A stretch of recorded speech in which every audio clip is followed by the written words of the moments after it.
Jadi kalau kalian nonton video gua yang nge-review Lumin Keymaker 68HE dan Aula F99 Pro, di situ gua mention kalau ada vendor dari mainland China yang udah berbaik hati ngirimin keyboard-keyboard itu buat gua review di channel ini. Namanya Maclens, dan di vendor ini kalian bisa nemuin banyak banget pilihan mechanical keyboard yang menarik-menarik cuy. Tapi ternyata Maclens ini bukan cuma vendor keyboard doang ya, karena mereka tuh punya keyboard sendiri cuy. Yang lagi gue pegang sekarang ini adalah Maclens 575. Keyboard 75% buatan Maclens yang menurut gue premisnya cukup menarik dan bukan cuma keyboard 75% yang gitu-gitu doang. Penasaran sama keyboard yang satu ini? Ayo kita bahas bareng-bareng.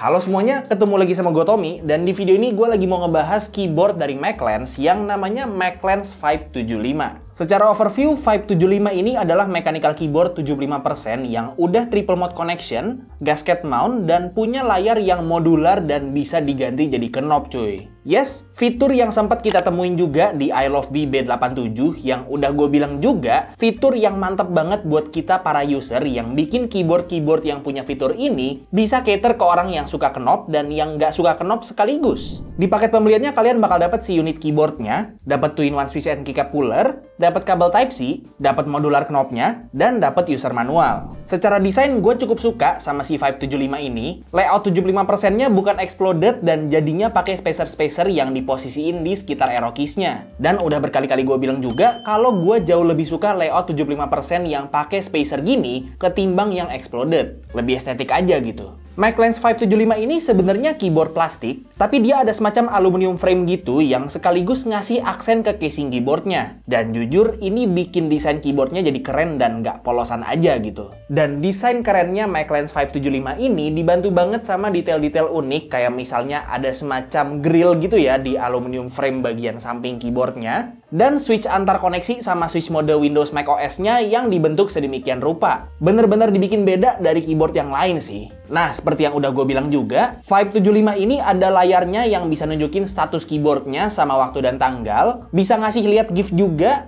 dan bisa jadi semacam control center juga buat keyboardnya yang bisa diakses via tombol FN. Jadi basically layarnya ini punya konsep yang mirip sama layarnya TechWare Spectre series ya, yang artinya layarnya ini nggak cuma jadi kosmetik buat keyboardnya aja. GIF yang ditampilin juga bisa di custom via softwarenya, jadi tinggal di-upload aja dan GIF-nya bakal ngeloop terus di layarnya. Dan untuk layarnya ini bisa dengan gampang dicopot pakai tangan aja dan diganti sama knob modularnya. Knobnya sih simple aja ya, bisa buat atur volume system. Jadi kalau misalnya kalian suka dan memang pakai knob yang ada di keyboard kalian, itu tinggal ganti aja layarnya sama knobnya ya, segampang itu gitu ya. Dan kalau misal kalian orang kayak gua yang memang nggak suka ada knob di keyboardnya, itu tinggal dicopot aja dan diganti lagi sama si layarnya. Segampang itu cuy ya. Simple tapi cukup fungsional lah ya. Untuk keycaps-nya dia pakai cherry profile PBT double shot dengan legending yang cukup konsisten dan colorway-nya juga keren ya. Dan 575 ini juga ada dua varian warna dengan masing-masing colorway keycaps yang senada juga. Untuk switch-nya dia pakai switch sendiri yang namanya Maclens Cream Mint, switch linear yang agak berat ya springnya. Udah factory loop juga, jadi buat ngetik udah smooth dan enak banget sih menurut gua. Cuman kalau buat main game, jujur agak berat sih. Untuk stabilizersnya pakai plate mount dan udah factory loop juga, jadi untuk semua keys panjangnya udah enak dan nggak ada rattle ataupun ticking sama sekali secara out of the box. Untuk koneksinya juga tadi udah sempat gue mention, Maclens 575 ini udah triple mode connection yang artinya dia itu bisa dipakai secara wired, bisa wireless pakai dongle, dan bisa pakai Bluetooth juga. Dan port USB-nya ada di tengah cuy, poin plus banget sih ini buat gue. Dan dia juga ada software bawaan yang bisa kalian pakai buat personalisasiin keyboardnya dan ngatur layarnya juga. Cuman sayang aja sih, masih belum kompatibel sama QMK ataupun VIA. Nah, 575 ini udah sempat gue bongkar untuk lihat bagian internalnya, dan kalau misalnya gue bisa kasih kalian pesan moral, itu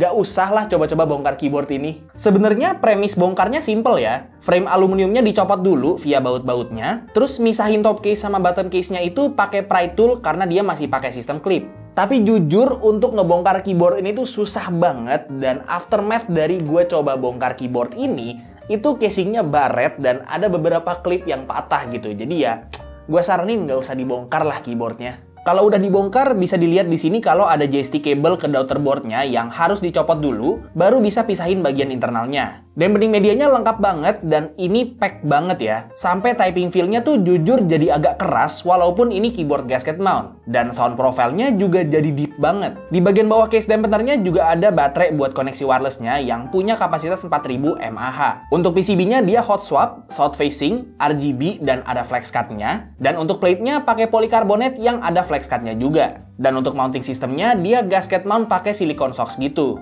Jadi kurang lebih itu untuk fitur dan bagian internalnya dari si McLens 575 ini. Ini dia sound test-nya.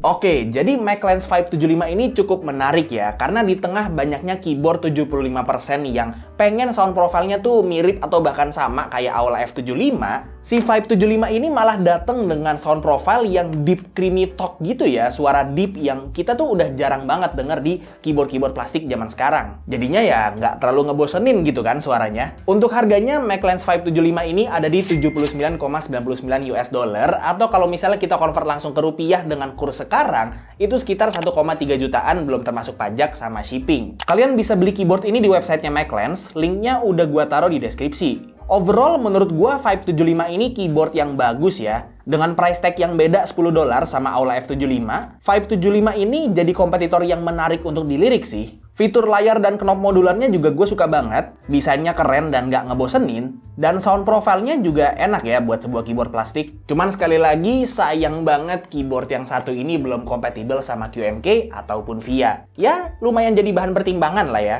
Oke, paling segitu aja untuk review singkat gue terhadap McLens 575 ini. Semoga video ini bermanfaat buat kalian semua, dan semoga seenggaknya salah satu dari kalian itu bisa keracunan dan beli keyboard ini karena gue. Kalau misalnya kalian suka videonya, silahkan like dan kasih tahu ke teman-teman kalian. Dan kalau misalnya kalian nggak suka videonya, silahkan kasih tahu ke gue.